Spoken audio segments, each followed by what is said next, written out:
चलिए सभी को आज सबसे पहले तो जय सिया राम।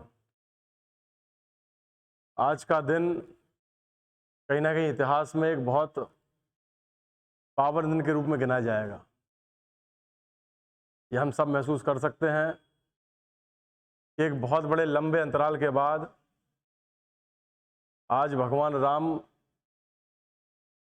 की प्रतिस्थापना जो एक बाल स्वरूप में हुई है अयोध्या में, हमारे सभी के लिए एक बहुत बड़े सौभाग्य की बात है। और मेरी आपसे ये उम्मीद है, आकांक्षाएं हैं कि राम केवल मंदिर में ना बैठे, उनके आचार विचार, उनका चरित्र हमारे हृदय के मंदिर में बैठे। ये हमारी सबसे बड़ी इच्छा है, आपसे बहुत सारी उम्मीदें भी हैं। मंदिर में हम पूजा कराए, ये भाव नहीं। भाव तो तब है कि जब हमारे अंदर के कण कण के रोम रोम में, शरीर में राम का चरित्र रक्त के समान कैसा हो, प्रवाहित, तब तो हमारे अंदर राम की परिकल्पना है। तो आज हम भारतीय राजनीति की शुरुआत करेंगे। मैंने आपको पहले दिन जनरल अवेयरनेस करंट अफेयर के बारे में थोड़ा समझाया। मुझे उम्मीद है समझ में आया था आप सभी लोगों को। यूनेस्को के बारे में कुछ चीजें याद है कि नहीं है?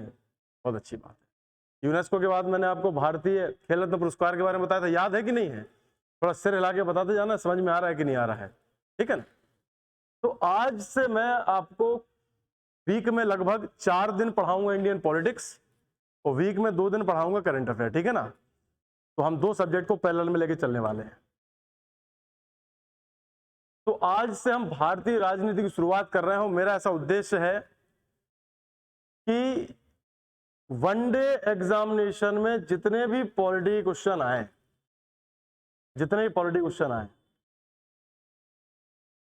हम उनको टेस्ट सीरीज के माध्यम से भी यहां सॉल्व करेंगे। समझ में आ रहा है कि नहीं आ रहा? और डिटेल के माध्यम से भी सॉल्व करेंगे, ठीक है? चलिए, तो सबसे पहले भारतीय राजनीति को पढ़ने से पहले इसका ओवरव्यू समझते हैं, इसका फ्लोचार्ट समझते हैं कि कहां से भारतीय राजनीति की शुरुआत होती है। तो सबसे पहले मेरा टॉपिक जो स्टार्ट हो रहा है, उसकी शुरुआत जो हो रही है वो हो रही है भारतीय राजनीति का इतिहास। कहां से? भारतीय राजनीति का, the history of Indian politics. कोई भी चीज हो, उसका शुभारंभ बिना इतिहास के तो होता नहीं है। होता है क्या? बिना इतिहास के किसी चीज का शुभारंभ तो होता नहीं है। जल्दी आइए भाई।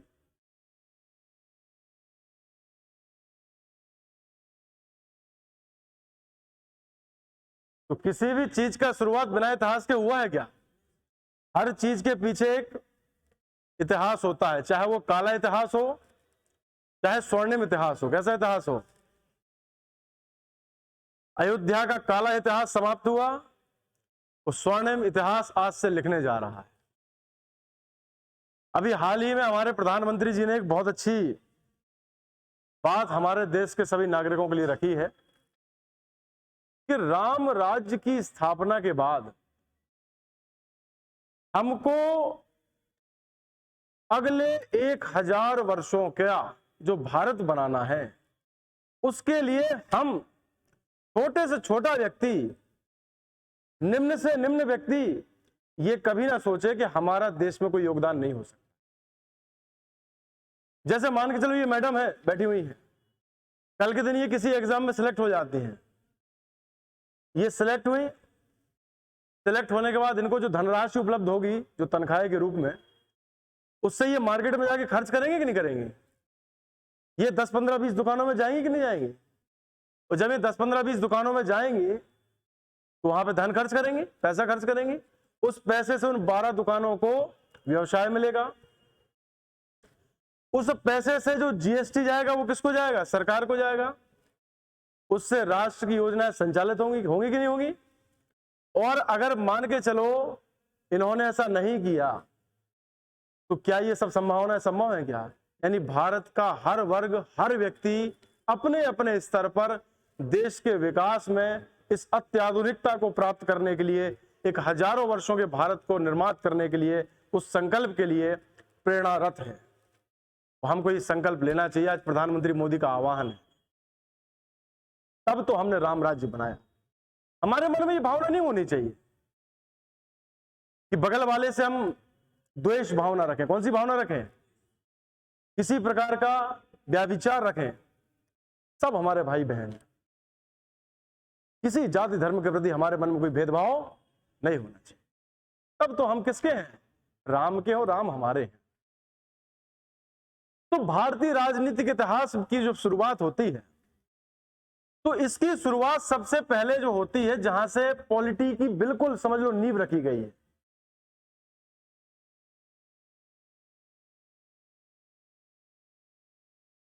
कहां से? प्लासी का युद्ध। हमारे लिए यह युद्ध सबसे इंपॉर्टेंट है। कौन सा युद्ध?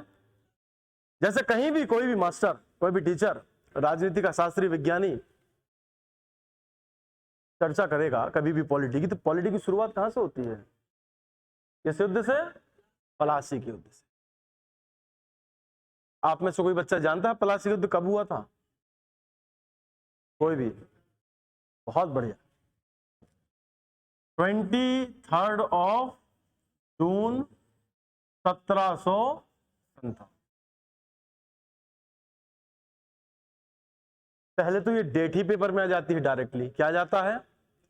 देखो, दो तरह की पढ़ाई होती है। मेरे जो पढ़ाने का तरीका है वो क्वेश्चन ओरिएंटेड सब्जेक्ट नॉलेज।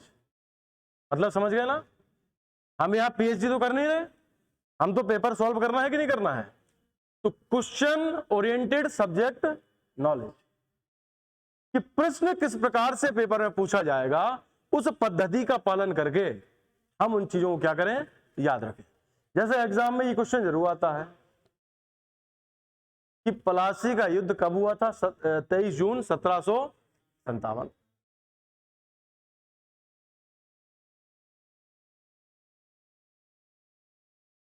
अब हमारे लिए प्रश्न बनता है कि किसके मध्य हुआ था यह युद्ध?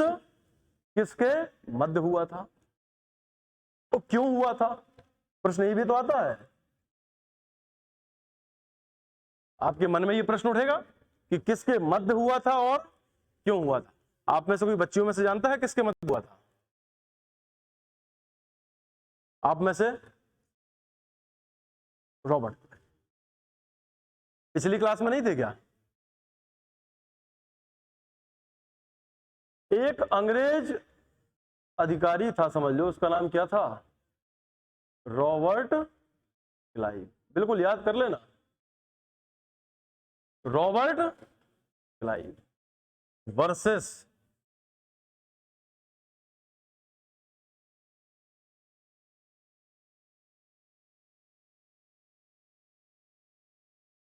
वर्सेस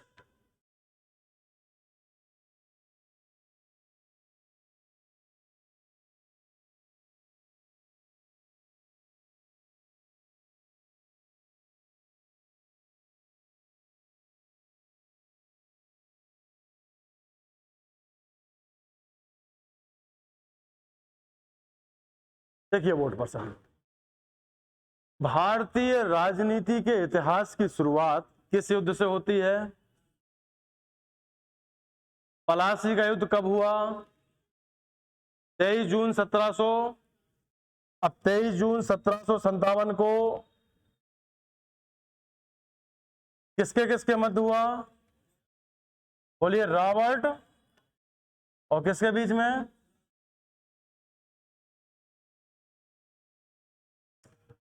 अब हमारे दिमाग में आना चाहिए कि युद्ध क्यों हुआ था। युद्ध, इसकी कहानी की शुरुआत होती है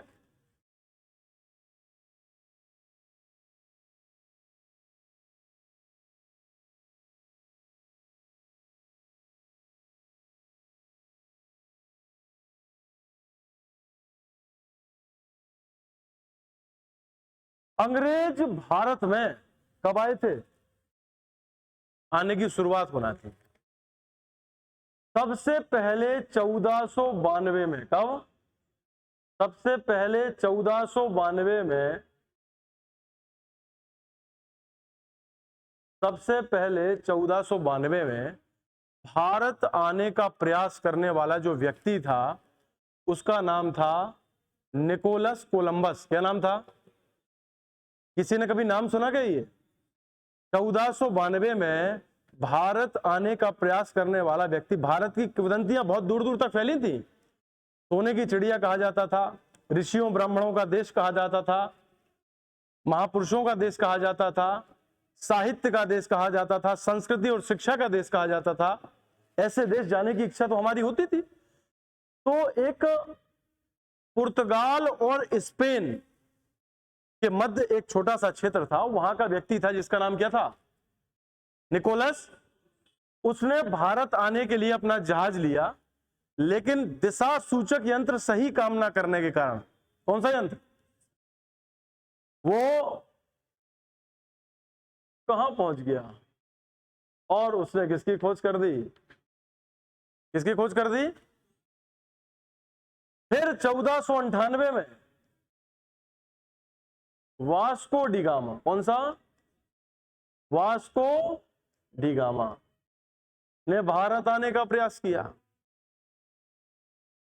तो इसने भी सोचा कि यदि हम ऐसे चले गए तो पता नहीं कहां पहुंच जाएंगे। अच्छा, अमेरिका को बोलते हैं नई दुनिया। क्या बोलते हैं? नई दुनिया। ये पॉलिटी की एबीसीडी है। जैसे हमको अंग्रेजी में मीनिंग सीखना हो ना, तो पहले 26 अक्षर तो याद होना चाहिए कि नहीं होना चाहिए? ऐसे ही पॉलिटी की एबीसीडी, पॉलिटी का भगवान राम के मंदिर मोदी जी ने कहा है कि 1000 वर्षों तक स्थापित रहेगा। कम से कम कितने वर्षों तक? तो 1000 वर्षों तक स्थापित रखने के लिए उसका आधार तो मजबूत बनाना पड़ेगा, नहीं बनाना पड़ेगा? तो ये किसका आधार है? राजनीति का आधार है। जैसे ही आपको राजनीति का आधार मजबूत हो जाएगा, फिर कठिन नहीं लगने वाला। कोई पूछेगा कि राष्ट्रपति जुड़ा कौन सा आर्टिकल है, 143 में क्या लिखा है, 123 में क्या लिखा है, 98 में क्या लिखा है, 79 में क्या लिखा है, बहुत आसानी से याद हो जाएगा। कितने संविधान संशोधन हुए हैं, कौन सा संविधान संशोधन किसको जोड़ता है, क्या परिवर्तन होता है, सब याद हो जाएगा। लेकिन पहले पिलर खोद लें। क्या खोद लें?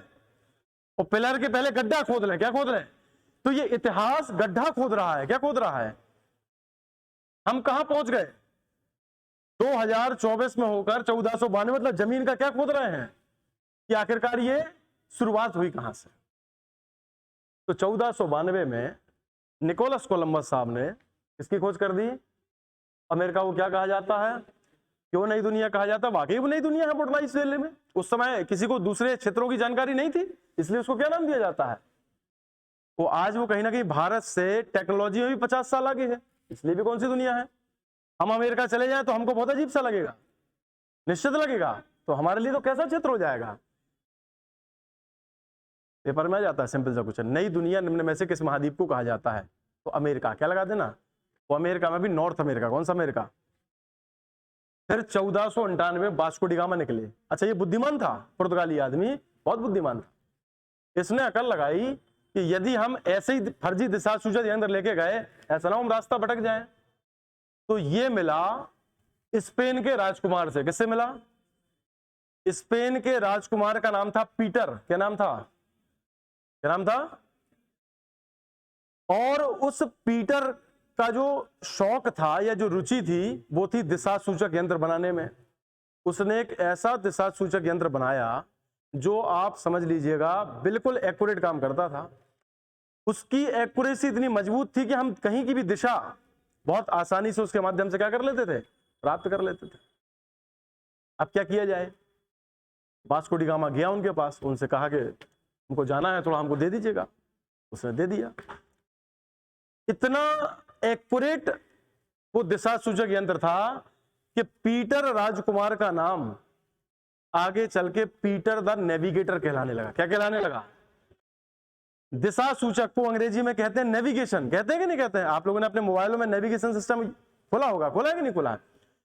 इतना प्रचलित हुआ कि उस पीटर को क्या कहा जाने लगा? Peter the navigator.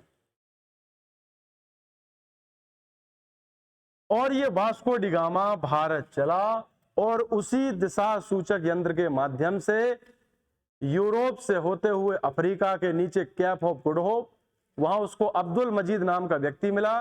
उस व्यक्ति से उसने रास्ता पूछा, मेडागास्कर होते हुए जंजीबार द्वीप से मुड़ते हुए सीधा हमारे केरला में एक जगह है कालीकट। कौन सी जगह है? वो कालीकट के पास एक छोटा सा बंदरगाह है जिसका नाम है कप्पक डाबू। क्या नाम है?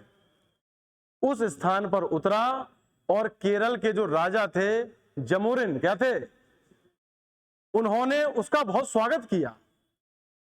मजाक की बात नहीं, उसका क्या किया? उन्हीं ने हमें बुलाया। लेकिन क्योंकि हमारी परंपरा रही है, हमारी वैदिक परंपरा रही है, अतिथि देवो भवा, हमने कभी किसी को अपने घर से भूखा नहीं भगाया। लोग कहते हैं, और मैं शास्त्रों का भी थोड़ा सा जानकार हूं, तो आपको थोड़ा इससे भी, शास्त्रों से भी जोड़ता जाऊंगा।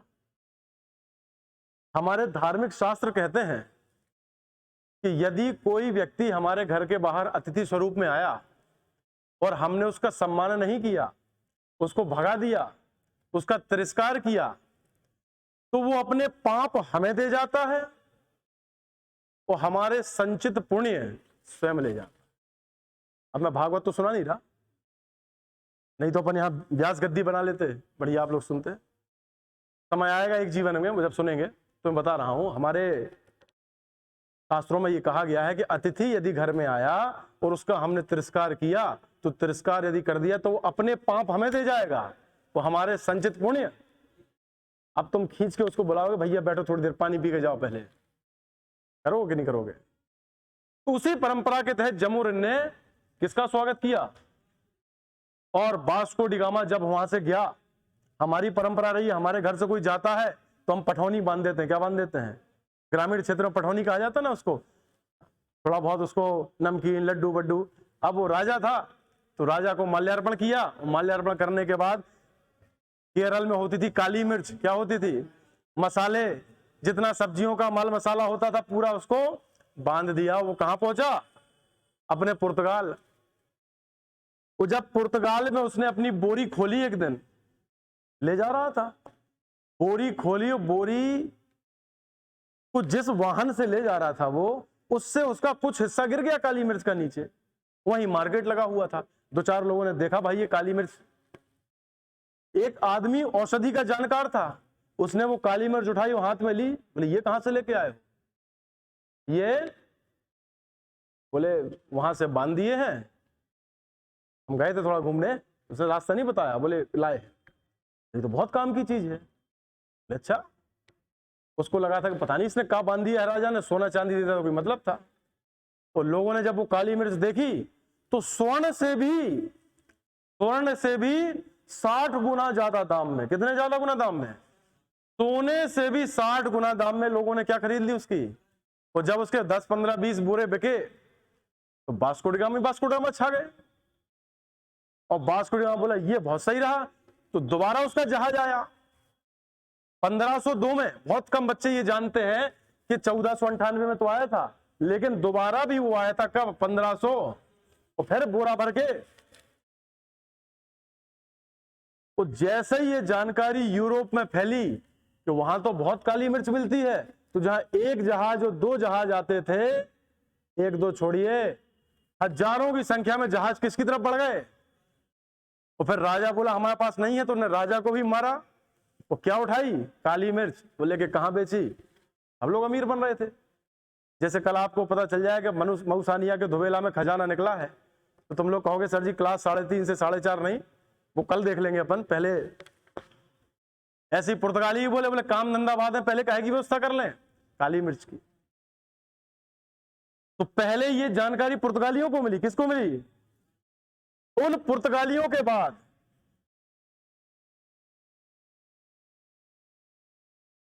ये जानकारी फ्रांसीसी को मिली। किसको मिली?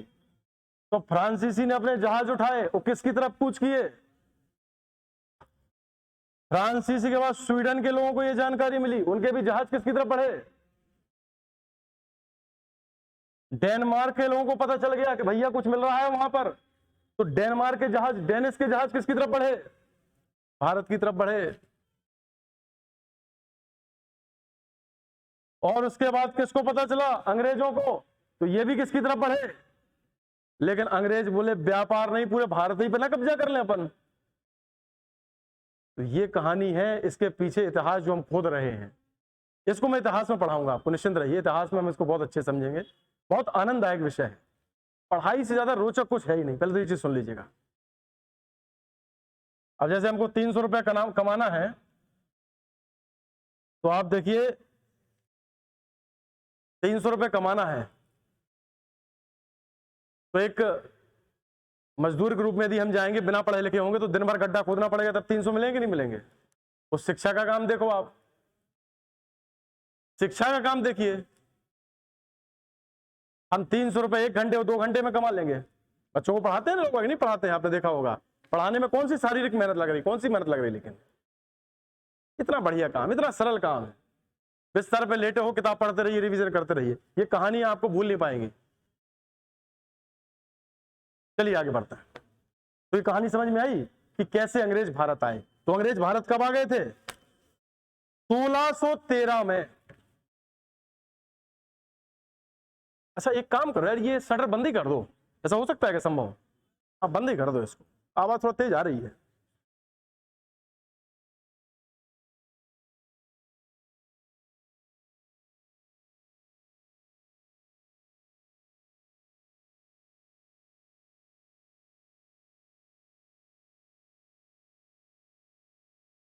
बढ़िया।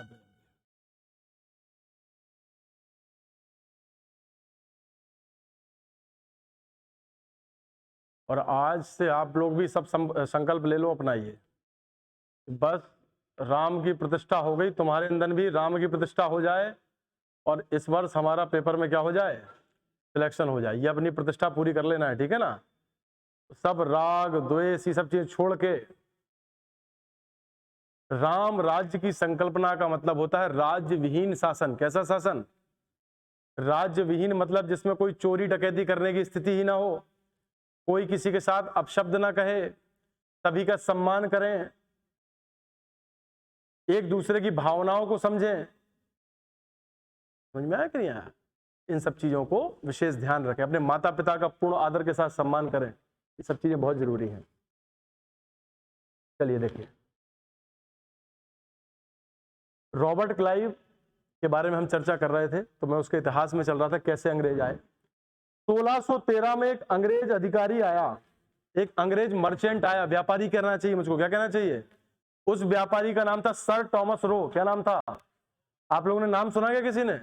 ये सर टॉमस रो नाम का आदमी जहांगीर के पीछे 200-250 किलोमीटर पैदल भागा था। कितना भागा था? पैदल, कि हमको भारत में व्यापार करने की क्या दे दो? अनुमति। तो पहली बार व्यापार की अनुमति सर टॉमस रो को जहांगीर ने दी थी। किसने दी थी? मुगल बादशाह जहांगीर ने दी थी। उसके बाद अंग्रेजों को भारत में व्यापार करने की एक सर्वसम्मति और एक व्यापक अनुमति किसी ने दी थी, तो उस अंग्रेज बादशाह का नाम था फारूक शेर। क्या नाम था? नाम सुना है आपने कि नहीं सुना है? तो ये दो आदमी हमको याद रखने, जहांगीर, और यही सबसे बड़े दोषी हैं जिन्होंने अंग्रेजों को भारत में क्या करने दिया? व्यापार करने की अनुमति दी। तो जब अंग्रेजों ने भारत में व्यापार कर लिया, अब वो सोचे व्यापार के बाद अब एकाधिकार भी कर लें। क्या कर लें? तो उसी एकाधिकार के लिए रॉबर्ट क्लाइव की फौज किससे भिड़ गई? और सिराजुद्दौला को क्या कर दिया? परास्त कर दिया। विजय कौन हुआ? Robert Clive. विजय कौन हुआ? Robert Clive. आप मुझे बताइए, जैसे आम आदमी पार्टी दिल्ली में सीटें जीती थी कि नहीं जीती थी? दिल्ली के बाद गोवा में सीटें जीती, थोड़ा 2-4 सीटें जीती। बिहार में भी लड़ने का प्रयास किया, शायद 1-8 सीट मिली है। मध्य प्रदेश में लड़े, एक भी सीट मिली क्या? मनोबल टूट गया। अगली बार दम से लड़ पाएंगे क्या? नहीं लड़ पाएंगे। पंजाब में गए तो पंजाब में पूरा सुपड़ा ही साफ कर दिया, झाड़ू सी लगा दी, मुख्यमंत्री अपना बन गया, पंजाब को बन गया। तो एक चीज बताइए, आप आम आदमी पार्टी को आत्मविश्वास कहां मिला है? पंजाब में। कहां खत्म हो गया उसका? बोले एक भी सीट नहीं मिली यार। अंग्रेज अभी तक काहे में लगे हुए थे? व्यापार में। वो अब काहे में लगने वाले थे? एकाधिकार, मतलब व्यापार भी हमारा और राजनीति भी हमारी। वो जैसे ही एक युद्ध जीते, अरे बोले बंगाल अंगाल के नवाब तो ऐसे ही, उस समय सबसे मजबूत कौन था? मजबूत सिराजुद्दौला नहीं, मजबूत कौन था? मतलब बंगाल को जीत लिया, जैसे आज हम दिल्ली को जीत लें तो संपूर्ण भारत को जीत लेंगे, मानेंगे कि नहीं मानेंगे? इसी उस समय क्या था, बोले बंगाल ने विजय प्राप्त कर ली, मतलब आदमी कैसा है? यहां किसके आत्मविश्वास में वृद्धि हुई कि नहीं, बोले भारत में व्यापार नहीं, क्या किया जा सकता है? एकाधिकार भी किया जा सकता है। अब सिराजुद्दौला जब हार गया तो बंगाल के क्षेत्र की जिम्मेदारी अब किसके हाथों में हो गई? वो इन्होंने अपना एक डुप्लीकेट, कहना चाहिए, क्या कहना चाहिए, डुप्लीकेट भारतीय आदमी या अपना एक ऐसा व्यक्ति जो इनका हितैषी हो, उस आदमी को बंगाल का क्या बना दिया? उस आदमी का नाम था मीर कासिम। क्या नाम था? क्या नाम था उसका? इस मीर कासिम नाम के व्यक्ति को कहां का नवाब बना दिया? बंगाल का नवाब बना दिया। मुझे मीर कासिम भी नहीं कहना चाहिए, मीर कासिम के पहले एक व्यक्ति था, इसका नाम था मीर जाफर। क्या नाम था? रियल में पहली बार किसको बनाया था? मीर जाफर। और मीर जाफर को कहा जाता है रॉबर्ट क्लाइव का गीदड़। पढ़ा है आपने कहीं कि क्लाइव का गीदड़ किसे कहा जाता है? मीर जाफर। अच्छा, मतलब पीठ पीछे से राज कौन कर रहा था बंगाल में? सामने कौन दिख रहा था? मीर जाफर ने। ठीक है, मिट जाना, समझ में तो आ रहा है ना? लिख दे रहा है उसको। ठीक है यार, टेक्नोलॉजी ठीक ही है। ठीक है, तो ये जो मीर जाफर था, ये किसके हाथ जोड़ता था सुबह शाम? अब मुझे कहना ही चाहिए, ऑन कैमरा रिकॉर्डिंग हो रही है। वास्तविक तौर पर इस बार मुख्यमंत्री पद का मध्य प्रदेश में दावेदार कौन था? वास्तविक तौर पर कौन था? शिवराज सिंह। मेहनत किसने किया? जगह जगह लाडली बहनों का भैया कौन बना? बहनों का मामा कौन बना? मुख्यमंत्री पद किसको मिल गया? मोहन यादव। क्यों मिल गया? समझ रहे हैं कि समझ रहे हैं? ऐसे इनको क्यों मिल गया? चीजें समझ में आई कि नहीं आई? किसके हाथ जोड़ते थे? लेकिन अब ये कोई नियम लेके आए रॉबर्ट क्लाइव उस पर? नहीं, अलग करो उसको, ये नियम सही नहीं है। फिर ये कोई अच्छा काम करे, रॉबर्ट क्लाइव उस पर क्या लगा दे? अब आप सोचो, जितना पैसा बंगाल से टैक्स के रूप में आता था, उसकी पूरी जिम्मेदारी किसके पास रहती थी? क्लाइव और अंग्रेजों के पास। बस दिखाने के लिए पुतला स्वरूप कौन बैठा रहता था? पूरा पैसा कौन खा जाते थे? जनता को लगता कौन खा रहा है?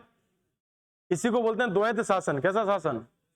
पीछे से कोई और आगे से कोई, मतलब दोनों लोग अलग अलग स्तर पर। मतलब ये आदमी एक दिन इतना तंग आ गया कि इसने जाके सीधा किससे लड़ाई कर ली? बोला हमें नहीं तुम्हारे अंडर में काम करना, हम बोर हो चुके हैं अब काम कर करके, हमारे कुछ औकात ही नहीं है। अंग्रेजों ने इसको हटा के किसको बना दिया? इसको बना दिया। अब देखना, ये और चालाक है, ये बुद्धिमान भी था मीर कासिम। कौन? अच्छा, मेरी कहानी आप लोगों को तो जरूर पहुंचनी चाहिए, तब तो कोई मतलब है, ठीक है ना? और उसको मिटा दे रहा, अपन लिख दे रहा फिर से।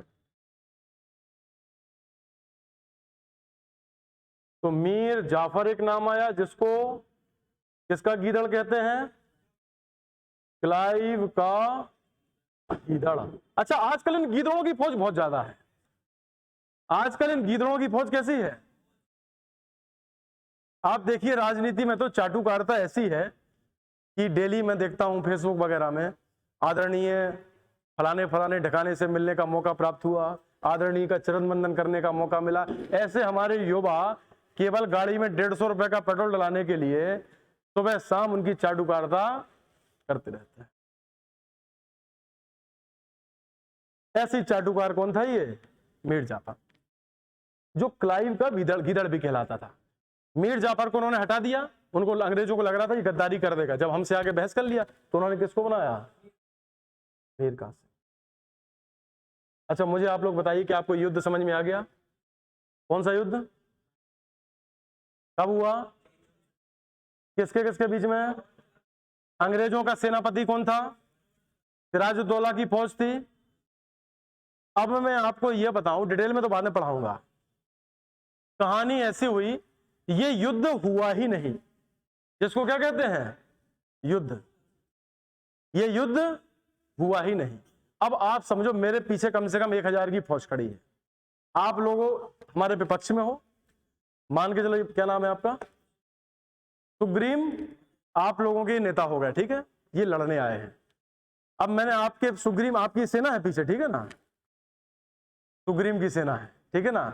अब सुग्रीम की सेना को मैंने पैसे और धन देकर अपने तरफ, तो जैसे युद्ध मैदान पे पहुंचे, कहां पर, पलासी में, तो क्या हुआ देखना आप।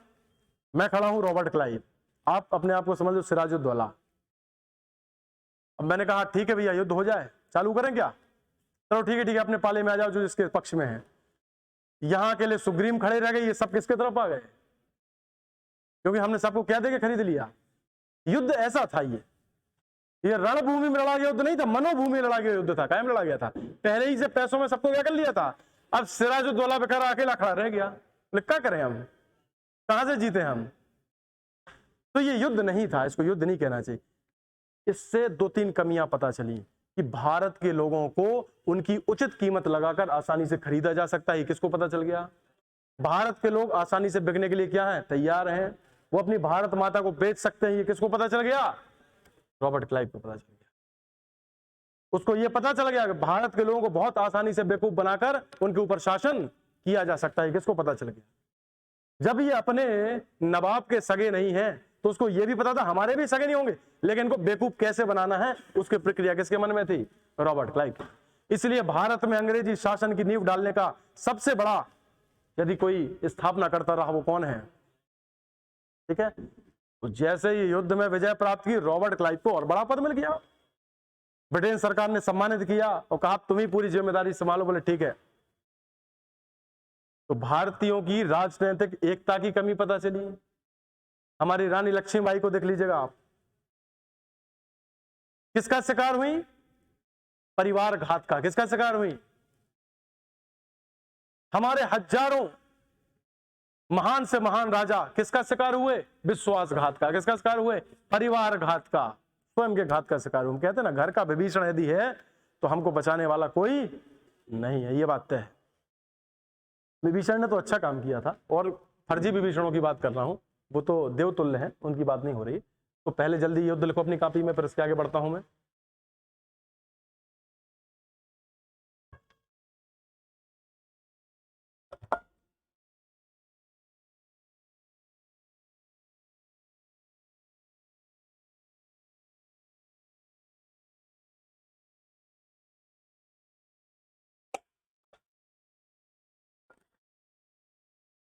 लिखने में 1 मिनट से ज्यादा का समय नहीं लगाएंगे, ठीक है।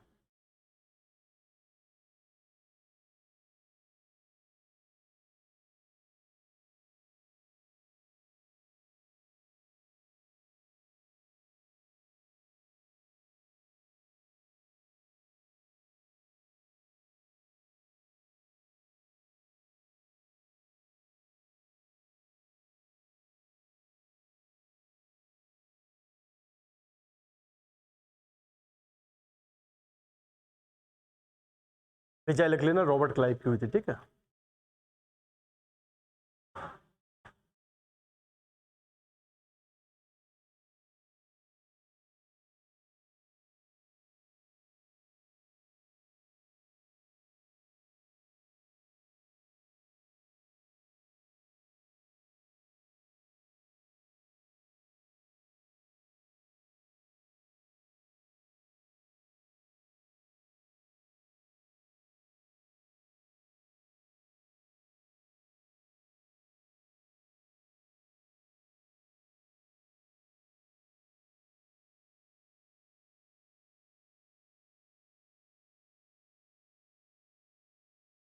एक चीज और ध्यान रखना, जितने बच्चे भी क्लास में आते हैं सभी लोग डेली क्लास में रहिएगा।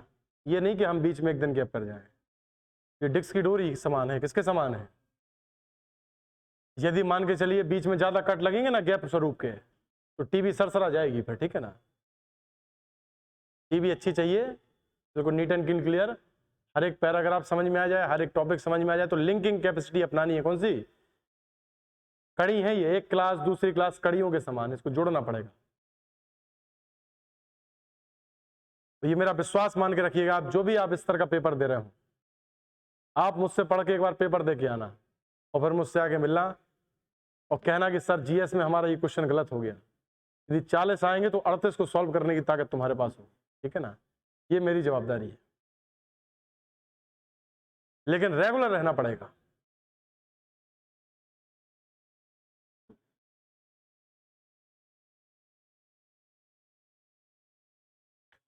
मिटा दूं इसको?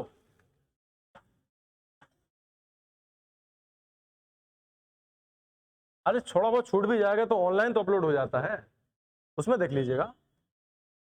क्लास में ज्यादा से ज्यादा समय देखो समझने के लिए दो, क्योंकि 1 घंटे रहता है। 1 घंटे में जितना मैं बोलूंगा उतना आपको ज्यादा समझ में आएगा। चलिए बोर्ड पे आते हैं फिर से। तो पहला हमारे लिए महत्वपूर्ण युद्ध कौन सा हो गया? पलासी। अब दूसरे किस युद्ध की तरह हम चल रहे हैं? मैंने कहा 1757 के बाद कुछ समय तक मीर जाफर रहा। मीर जाफर के बाद जब मीर जाफर को लगा कि हमारे साथ ज्यादती हो रही है, तो किसको बनाया फिर? मीर कासिम को। और मीर कासिम को जब उन्होंने बनाया तो देखना क्या होता है। बक्सर का युद्ध। एक तरफ है किसके किसके बीच में, देखना आप, हेक्टर मुनरो। कौन सा सेनापति है ये? अंग्रेज सेनापति। ये कौन सा सेनापति है? लिखना नहीं है, बोर्ड पर देखिए ध्यान से। कौन सा सेनापति है ये? अंग्रेज से। वर्सेस, अब देखना यहां 1 2 और कितने लोग हैं? मीर कासिम ये बात समझ चुका था कि ये अंग्रेज हमको अंदर से खोखला करने का क्या कर रहे हैं। ये बंगाल को लूट रहे हैं, आगे चल के ये बिहार को भी लूटेंगे, उड़ीसा को भी लूटेंगे और संपूर्ण भारत पर अपना कब्जा जमा लेंगे। तो इनको यहीं पे क्यों ना क्यों दबा दिया जाए। अच्छा, उसको अपने की पड़ी थी कि देखो हमारी तो चलती नहीं है, चलती किसकी है? क्लाइव की। तो मीर कासिम ने एक जुगाड़ बनाई कि बोले क्या करें, दिमाग लगाया। अच्छा, खास था पहले किसका? रॉबर्ट। लेकिन वो समझ चुका था कहीं ना कहीं देशभक्ति उसके अंदर हो गया। अवध कहां गया? उस समय अवध का नवाब था शुजा-उद-दौला। वो सिराजुद्दौला था, क्या था? ये शुजा-उद-दौला है। कौन है ये? शुजा-उद-दौला। मैं बार बार नाम ले रहा हूं, शुजा-उद-दौला। क्लियर है कि नहीं? और वो कौन था? Sirajuddaula. Maximum of the students are confusing that word is same, looking like a same, pronunciation will also be same, that's why it will be looking like a same, but that is not same, that is different. तो बंगाल का नवाब, ये कहां का नवाब? अवध का नवाब। Next, फिर अवध के नवाब से मिला और कहा कि भैया ये रॉबर्ट क्लाइव गलत कर रहा है यार, हमने आंतरिक चीजें समझ ली हैं, एक काम करो हमारा सहयोग करो बंगाल से किसको भगाने में। अंदर ही अंदर उसकी मंत्रणा होगी। चल, जैसे रॉबर्ट क्लाइव ने नहीं किया था उस समय, सिराजुद्दौला के सब बड़े बड़े सेनापति क्या कर लिए थे? सुग्रीव अकेले रह गए थे, सुग्रीव की सेना हमारे पक्ष में आ गई थी। समझ रहे ना? अवध के बाद तो शुजा-उद-दौला बोले ठीक है हम आपके साथ चलेंगे, हम आपका पूर्ण सहयोग करेंगे। बोले ठीक है। बोले एक आदमी को और मिला लो। बोले किसको? बोले मुगल बादशाह को। दिल्ली और चलो। अवध आई गए हो? अवध मतलब अयोध्या। कहाँ गए हो? बोले दिल्ली और चल लो, पास ही में तो है। बोले चलो ठीक है दिल्ली चलते हैं। और दिल्ली में बैठे थे शाह आलम द्वितीय। कौन बैठे थे? शाह आलम द्वितीय। अच्छा, ये सब लास्ट के जो मुगल बादशाह थे ये थर्ड क्वालिटी के तो थे ही सब, इनमें योग्यता थोड़ा थी। ये तो बाप दादाओं की संपत्तियों का खा रहे थे, अपने रंगीले स्वभाव मिजाज के होते थे, नृत्यांगना नृत्य करती थी, अपना जीवन व्यतीत करते रहते थे। शाह आलम, मीर कासिम ने कहा साहब ऐसी ऐसी बात है। बोले बिल्कुल सही कह रहे हो। अवध के नवाब ने कहा ऐसी ऐसी बात है, बिल्कुल सही कह रहे हो। क्या चाहिए तुमको? बोले सेना चाहिए, ले जाओ। बोले हम नहीं जाएंगे। कौन जाएगी? अरे बोले आप खड़े रहना तो सेना बढ़िया। बोले ठीक है हम खड़े रहेंगे, लड़ेंगे नहीं। बोले ठीक है। तो किस किस को उठाया?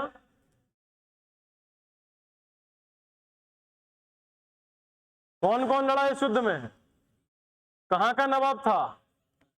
बोलो बच्चों यार, थोड़ा बोलो यार, तो मजा आया, आनंद आएगा उसके बाद। कहां का नवाब था ये? बंगाल का। शुजाउद्दौला, शुजाउद्दौला कहां का था? अवध का। और शाह आलम द्वितीय, शाह आलम द्वितीय कौन थे? दिल्ली के मुगल बादशाह है। कौन थे ये? अब दिल्ली अर्थात भारत का बादशाह अभी किसके सपोर्ट में आ गया? और ये तीनों की सेनाएं पहुंच गई कहां पर? बिहार के बक्सर। कहां पर है बच्चों? बिहार। और बिहार के बक्सर, अच्छा पलासी में तो कुछ हुआ ही नहीं था। युद्ध कहां हुआ था? बक्सर में। पलासी में तो सेना यहां की यहां ट्रांसफर हो गई, धनराशि से लड़ा गया युद्ध था। लेकिन यहां वाकई मुझे कहना पड़ेगा कि आप उस बात को महसूस करिए, अपने मस्तिष्क में चरित्र चित्रण करिए कि एक तरफ हेक्टर मुन्नो की फौज खड़ी हुई है और एक तरफ तीनों, अवध का नवाब, बंगाल का नवाब और भारत का बादशाह खड़ा हुआ है। और जब ये युद्ध होता है, हेक्टर मुन्रो ने देखा, अच्छा ये रॉबर्ट क्लाइव का ही अधीनस्थ अधिकारी था। किसका? अब रॉबर्ट क्लाइव थोड़ा बड़ा बन गया है तो दिशा निर्देश दे रहा है किसको? लेकिन ग्राउंड लेवल पे कौन खड़ा है? सेना को नेतृत्व कौन कर रहा है? किसके निर्देशन पर? पीछे रॉबर्ट क्लाइव खड़ा हुआ है और युद्ध होता है बक्सर का। अब ये तीनों साथ तो आ गए, लेकिन इनकी सेनाएं आपस में तालमेल,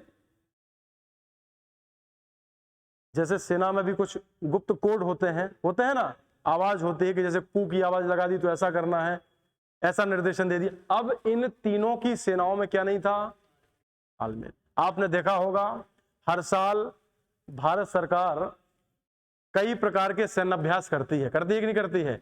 पता चला भारत की सेना ने फ्रांस की सेना से अभ्यास कर लिया, उसको हम गरुड़ अभ्यास कहते हैं। क्या कहते हैं? सुने होंगे आप लोगों ने। भारत की सेना किसके साथ अभ्यास करी? जापान।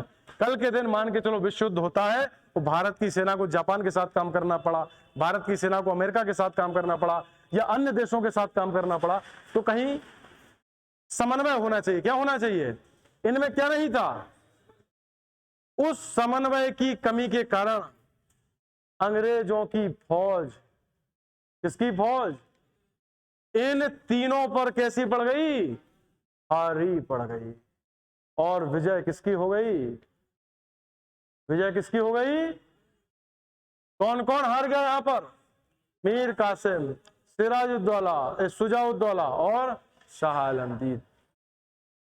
बक्सर की विजय ने यह सुनिश्चित कर दिया, जब भारत का राजा हार गया, अर्थात कौन हार गया? शाह आलमगीर, तो अंग्रेज समझ गए अब भारत पर कब्जा किसका है। और यहीं से उन्होंने अवध, बंगाल, बिहार, उड़ीसा और इनऑल दिल्ली तक के क्षेत्र पर भी क्या कर लिया? और दिल्ली के मुगल बादशाह को साइड में बैठाकर शाह आलम द्वितीय को पेंशनर बना दिया। क्या बना दिया? जो हम कहेंगे वो तुम करोगे, तुमको केवल 26 लाख पेंशन मिलेगी। कितनी पेंशन मिलेगी? जिससे तुम अपना और अपने ये दुनिया भर के तुम्हारे जो चपरासी अपरासी लगे हैं इनका खर्च पानी निकालते रहना। समझ में आया कि नहीं आया? तुम ना हमारे मामले में दखल दोगे, हम तुमको हरा चुके हैं।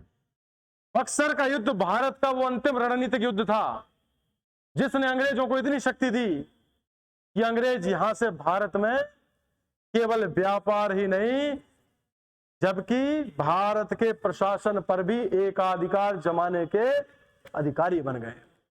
और प्रशासन छोड़िए, अब भारत की नीतियां भी कौन बनाने लगे? अंग्रेज बनाने लगे। उन्होंने सबको साइड में कर दिया। पुर्तगालियों को गोवा तक सीमित कर दिया, दमन और दीव तक सीमित कर दिया, फ्रांसीसियों को पुडुचेरी तक सीमित कर दिया। कहां तक सीमित कर दिया? और पूरे भारत के मध्य भाग में ब्रिटिश प्रांत बनकर उभरने लगे। और ये एक्चुअल रियल में ये ईस्ट इंडिया कंपनी का शासन भारत में चालू हो गया। किसका शासन? बक्सर के युद्ध के बाद भारत में किसका शासन प्रारंभ हुआ? कंपनी का शासन हुआ। और उन्होंने भारत में कुछ नई परंपराएं निकाली। अब बोले नवाब ववाब खत्म, बोले बंगाल का गवर्नर, कहां का गवर्नर, मुंबई उन्होंने जीत लिया था। आप सोचिए, मैं तो इस बात से हैरान हूं भाई, इंग्लैंड की राजकुमारी का विवाह है, इंग्लैंड की, शायद थोड़ा सा मैं हल्का सा दिमाग से निकल रहा है, इंग्लैंड की राजकुमारी का विवाह है कोई शायद आयरलैंड के राजकुमार से होता है, मैं इसको देखूंगा, इंपॉर्टेंट नहीं है, और उसमें मुंबई दहेज के स्वरूप दे दिया जाता है। विवाह यूरोप में हो रहा है, वो दहेज में क्या जा रहा है, मुंबई जा रहा है। समझ रहे आप, मतलब ऐसी ऐसी स्थितियां तक हमको देखने को मिली, तो ये हमारे लिए बहुत हास्यास्पद है, पहली बार मैंने सुना ऐसा। तो ये सब नौटंकी किसने की, अंग्रेजों ने। किसने की, मैं सारे नाम बता दूंगा। एक अच्छा, फालतू की चीज हमको याद नहीं रखनी, जैसे कलकत्ता की स्थापना की थी जॉब चेरनॉक ने। किसने की थी, we need to remember that is most compulsory to be remember, we there are so many time in examination that question will came, my name is Job Charnock. किसका नाम, क्योंकि इसी आदमी ने किसकी स्थापना की, हम चर्चा करेंगे आगे चल के सब विषयों। देखिए, तो यहां से अवध, बंगाल, बिहार, उड़ीसा, दिल्ली, यहां तक सब जगह टैक्स कलेक्ट करने की जिम्मेदारी किसको मिल गई। अब ईस्ट इंडिया कंपनी, यानी कंपनी शासन भारत में क्या हो गया, प्रभावी हो गया। कौन सा शासन, बंगाल का गवर्नर अलग बना, फिर कहां का गवर्नर बना, बोलिए बंबई, कहां का गवर्नर, बंबई। वो तीसरा इनका प्रदेश था मद्रास, क्या नाम था उसका, एक व्यक्ति का नाम सामने आता है जिसका नाम था फ्रांसिस डे। क्या नाम आता है, उसने किसकी स्थापना की, मद्रास, फोर्ट विलियम की। बंगाल की जॉब चेरनॉक ने, और एक व्यक्ति था गेराल्ड आंगियर, क्या नाम था, उसने स्थापना किसकी की।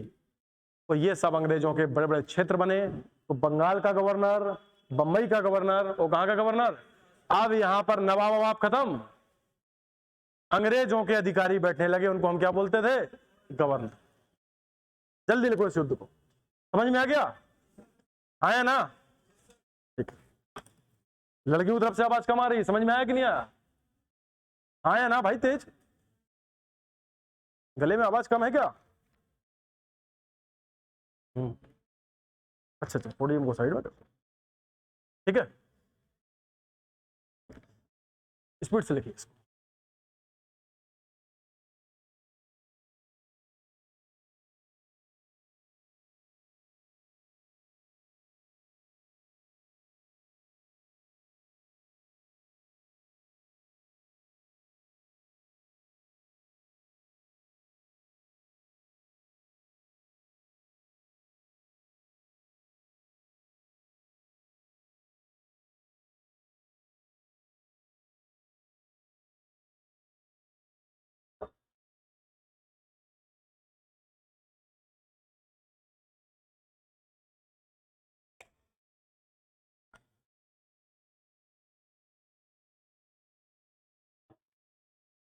लिखने का काम सुपरफास्ट तरीके से करना है, बिल्कुल वंदे भारत एक्सप्रेस ट्रेन की तरह है, ठीक है ना।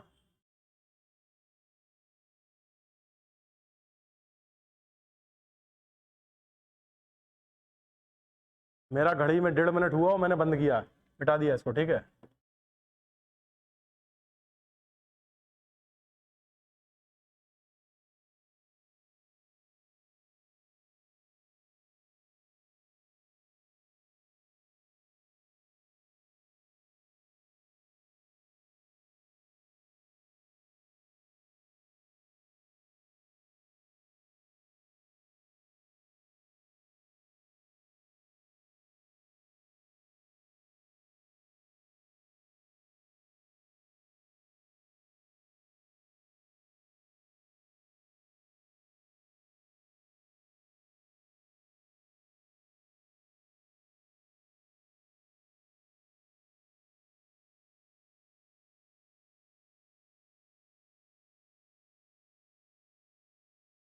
आप में से बैंकिंग की तैयारी कौन कर रहा है? जब मैं करंट अफेयर की क्लासेस लूंगा तो उसमें स्पेशल कुछ टॉपिक बैंकिंग अवेयरनेस के भी लूंगा, ठीक है ना? तो उसको स्पेशली बाकी सब लोग ना लिखें, लेकिन एक करंट अफेयर क्लास में हमने 4-5 इंपॉर्टेंट पॉइंट होते हैं बैंकिंग अवेयरनेस के, तो I will give the points, ठीक है? तो हेल्पफुल हो जाएगा।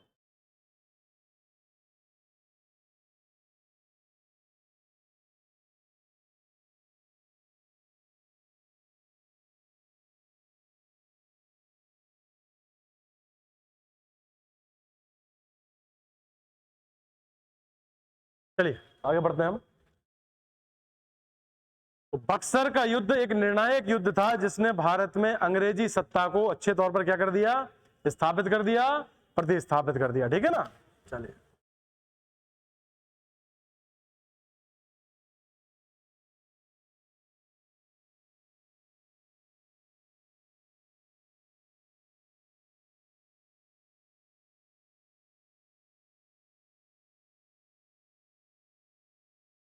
देखिए, अब जैसे ही 1764 में स्टेप बाय स्टेप, थोड़ा मैं 5-10 मिनट बहुत महत्वपूर्ण चीजें बोलने वाला हूं जिन पर डिस्कशन कल होगा, आज केवल उसका ओवरव्यू होगा, ठीक है? उसको ध्यान से सुनना बोर्ड पर। 1764 में बक्सर का युद्ध जीतने के बाद ब्रिटिश ताकतों अर्थात ईस्ट इंडिया कंपनी को इतना विश्वास हो गया कि भारत के लोगों में दृढ़ता की कमी है, एकजुटता की कमी है, इनको बहुत आसानी से पकड़ा जा सकता है, इन पर शासन किया जा सकता है, व्यापार पे तो कब्जा पहले ही से था। बोले ठीक है। अब ईस्ट इंडिया कंपनी के जो भाई अधिकारी थे, कर्मचारी थे, वो भ्रष्ट हो गए। क्या हो गए? जब ज्यादा दिखता है तो कमाने की इच्छा भी कैसी होती है? ऐसा लगता है थोड़ा सा अपने भी घर भरो, तो भ्रष्टाचारी बढ़ी, लोभी हो गए। अब वो ज्यादा अपना लाभ देखने लगे। किसका लाभ देखने लगे? स्वयं का लाभ देखने लगे। और टैक्स कहां नहीं पहुंचा रहे थे? अंग्रेजों के पास, अर्थात इंग्लैंड। यहां टैक्स नहीं पहुंचा रहे थे। तो जब वो टैक्स नहीं पहुंचा रहे थे तो ब्रिटेन की गवर्नमेंट ने 1772 में, कब? 1772 में, उस समय ब्रिटेन के प्रधानमंत्री थे लॉर्ड नॉर्थ। क्या नाम था उनका? और ब्रिटेन के प्रधानमंत्री लॉर्ड नॉर्थ ने इस ईस्ट इंडिया कंपनी पर शिकंजा कसने के लिए कि यहां के जितने भी अधिकारियों, कर्मचारियों, भ्रष्टाचारी उनकी कम हो और वो टैक्स हमको पहुंचाएं। जैसे आज हमने टैक्स चोरी करते थे तो प्रधानमंत्री जी ने क्या लागू कर दिया? अब तुम्हारी ताकत है, चोरी करके दिखाओ। ऐसे ही ईस्ट इंडिया कंपनी में फैल रहे भ्रष्टाचार को नियंत्रित करने के लिए, पंखे को नियंत्रण कैसे करते हैं? रेगुलेटर से। तो रेगुलेट करने के लिए 1773 में कौन सा एक्ट लाया? रेगुलेटिंग। समझ में आया कि नहीं? We need to be remember कि why that regulating act was came in 1773, because the victory of the 1764, ये ताकत थी कि ईस्ट इंडिया कंपनी को मजबूरी में ये लाना पड़ गया, सॉरी ब्रिटेन गवर्नमेंट को ये लाना पड़ गया इसको कंट्रोल करने के लिए। 1773 के बाद 1781 का पिट्स इंडिया एक्ट। कौन सा एक्ट? 1784 का ये एक्ट ऑफ सेटलमेंट था और 1784 में आया था पिट्स इंडिया एक्ट। अब देखना आप यहां पर, ये एक्ट ऑफ सेटलमेंट, ये पिट्स इंडिया एक्ट। अब इसके बाद भारत में देखना क्या होगा, उस चीज को समझिएगा बहुत अच्छे से। अभी पूरी ताकत किसके पास थी? अब ईस्ट इंडिया कंपनी की ताकत की जाएगी कम और किसकी ताकत बढ़ाई जाएगी? ब्रिटेन गवर्नमेंट की। किसकी ताकत बढ़ेगी? तो ईस्ट इंडिया कंपनी की ताकत को छीनने के लिए और किसकी ताकत को बढ़ाने के लिए ये एक्ट आते हैं। 1773 का कौन सा एक्ट? 1781 का एक्ट ऑफ सेटलमेंट। इसी में इंफॉर्मेशन दे दी गई थी कि 1784 में हम कौन सा एक्ट लाएंगे? Pitt's India act. Pitt's India act कब आया? अब देखना आप यहीं पर एक एक्ट आपने सुने होंगे, इस एक्ट का नाम है चार्टर एक्ट। सुने हैं क्या आपने? इनका नाम और काम दोनों सेम है, इसमें लिखा है ना। तो कितने आए? चार्ट रेट कितने हैं? 1793। 20 साल का गैप। कितने साल का गैप? 1813। कितने साल का गैप है? फिर 20 साल का गैप 1833। और फिर कितने साल का गैप? 20 साल का 1800। तो भारत में कुल कितने चार्ट एक्ट आए? पहला कब आया? 1793 में। दूसरा कब आया? तीसरा कब आया? कभी भूल जाए तो बस एक याद रख लो, 1793 का। और उसके बीच में गैप कितना रहता था? तो ये 20-20 साल के अंतर में कितने चार्ट एक्ट आए? 4। 1857 में क्रांति हुई। क्या हुई? क्रांति का मुख्य कारण था भारत में ईस्ट इंडिया कंपनी के जो अधिकारी थे, उसकी जो सेना थी, इसका भारतीयों पर बढ़ रहा अत्याचार। उस अत्याचार के कारण जब 1857 की क्रांति हुई, किंतु लॉर्ड कैनिंग के नेतृत्व में, किसके नेतृत्व में, उस क्रांति का सफलतापूर्वक दमन किया गया। और जब ये क्रांति सफलतापूर्वक दमन हो गई तो ब्रिटिश गवर्नमेंट बोली अब तुम्हारे बस का भारत में शासन करना। अब आता है एक सबसे महत्वपूर्ण एक्ट जिसका नाम था 1858 का ब्रिटिश रूलिंग एक्ट। कौन सा एक्ट? ब्रिटिश रूलिंग, अर्थात भारत में 1858 में ब्रिटेन की महारानी का शासन प्रारंभ हुआ। इसी को दूसरे शब्दों में कहते हैं क्राउन शासन। कौन सा शासन? अर्थात ब्रिटेन की शासक जो महारानी थे उनका शासन प्रारंभ होना। तो ये एक्ट आया था कब? 1800। अब क्वेश्चन कहां से आएंगे? 73 से। क्वेश्चन कहां से आएंगे? क्वेश्चन कहां से आएंगे? 93, 13, 33। एक आध मैं एग्जाम्पल देता हूं आपको, जैसे पेपर में आ गया वनडे एग्जामिनेशन में खास तौर पे, कि भारत में पहली बार ईसाई मिशनरियों को अपने धर्म का प्रचार प्रसार करने की अनुमति कब दी गई थी? और ऑप्शन में 93, 13, 33। तो आपको तुरंत आंसर लगा देना कौन सा। ये क्लियर है? ऐसे क्वेश्चन एग्जाम में पूछे जाते हैं। कब, किस एक्ट में यह बताया गया कि अब बंगाल का गवर्नर जनरल भारत का गवर्नर जनरल होगा, या भारत के गवर्नर जनरल को भारत का वायसराय बनाया जाएगा? ये सारे क्वेश्चन यहां से देखने को मिलते हैं। तो एक्ट कहां का हो गया? 1800। इसके बाद 1861 का ब्रिटिश एक्यूमुलेटेड एक्ट, 1892 का ब्रिटिश अधिनियम एक्ट, 1909 का मार्ले मिंटो सुधार, 1919 का मॉन्टेग्यू चेम्सफोर्ड सुधार, 1935 का भारत शासन अधिनियम और 1947 का इंडियन फ्रीडम एक्ट। कौन सा एक्ट? 18 जुलाई 1947 को आया था। इसका नाम था भारतीय स्वतंत्रता। इसके माध्यम से भारत को क्या मिलती है? आजादी। तो ये भारत की राजनीति के आधार स्तंभ हैं। इनको एक्ट में ऑफिशियली ब्रिटिश गवर्नमेंट द्वारा लेटर्स आते थे। उन लेटर्स में भारत के निर्माण की नीतियां, विकास की नीतियां बनाई जाती थी। उन नीतियों के आधार पर भारत के संविधान बनने की प्रक्रिया क्या हुई? शुरू हुई। तो ये प्रक्रिया कहां से शुरुआत होती है? 1773 से। लिखित कहां पर खत्म होती है? और इसके पीछे क्या है? प्लासी का युद्ध और किसका युद्ध? समझ में आया यहां तक कि नहीं आया? तो ये था पॉलिटी का इतिहास।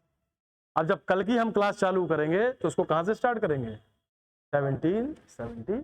क्लियर है सभी को? ये बस एक्ट के नाम लिख लो कब कब आए। 73, 81, 84, 93 और 47 तक लिख लो।